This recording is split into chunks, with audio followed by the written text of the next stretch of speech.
السلام عليكم ورحمة الله وبركاته. ازيكم يا جماعة؟ عاملين ايه؟ انا عارف ان انتم مستنيين من الفيديو الاولاني، فحبيت ان اطلع معاكم دلوقتي بالفيديو الجديد. واحلى مسا عليكم، منورني بكل حب وكل احترام. بس بقى قبل ما تبدأ الفيديو يا ريت تجيب كوباية شايتك الجميلة وكوباية نسكافيه، عشان نعرفك دلوقتي ازاي تعمل منظور الايباد اللي احنا هنعمله دلوقتي حاليا. صلوا على النبي في قلبك الاول. ما تنساش اللايك والسبسكرايب والشير عشان يزيد من تفاعلك معايا في الفيديوهات الجاية. مسا عليكم، منورني. يلا كده كده انا بعمل في فيديوهات مونتاج ولا اي حاجه يا صديقي، وانت شايف زي ما انت شايف كده سطح المكتب عندك قدامك ظاهر.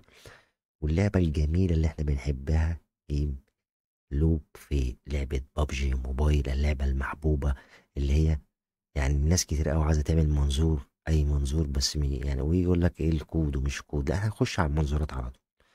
نصلي على النبي في قلبك كده يا اخويا الاول. نشوف ان انا كده عامل منظور. هنخش كده على حاجه اسمها انفيديا. انا بتكلم دلوقتي على حد تحديدا على كروت انفيديا. خش كده انفيديا. انا معايا كارت شاشه 2060 ومديني مرشح ان انا اعمل حاجات حلوه باذن الله، ميزات حلوه لغايه ما نجيب ال 3060 باذن الله يا اخواتي، او ال 4060 على ايدكم. اللايك والشير والاكسبلور بنزيد تفاعلنا عشان نقدر نطور من مجهودنا اللي احنا بنعمله. خش يعني كده يا اخويا ونكتب على حاجه اسمها change resolution. تمام. وبعد كده بعد ما نخش على change resolution هتلاقي حاجة اسمها customize. وندوس هنا كده يا اخواتي. بعد كده دخلنا على دي مناظير انا كنت عم كده عاملها. واقف انا دلوقتي على منظور كام؟ اللي هو 1680 في 1920. كتبت الرقم ده يا اخويا ومظبط لي الشاشة، ان الشاشة عندي الحمد لله تفرق معايا اللي هي 2K ب 60 فريم. تمام. يعني مديني ال 165 فريم صافي. بعد كده بعد ما نكتب المنظور اللي احنا حابين نكتبه هنخش كده على الشاشة ذات نفسها. تمام.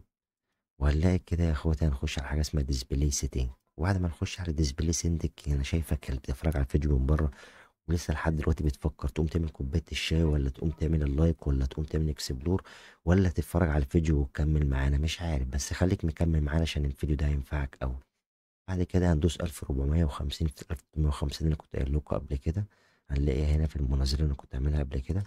وندوس كده سلام كده دي باي هنا. بعد كده نخش على جنوب حبيب قلبنا العظيم الجميل الراقي. انا مشغله لحد دلوقتي 32. تمام. عشان في ناس كتير قوي بتسالني بتقول لي الجهاز وبتاع مش شغال ايه وايه وايه. هنقول لكم في الفيديوهات الجايه باذن الله. بعد كده نخش هنا. طبعا انا يرشح لي ان اشغل اوبن جي ال.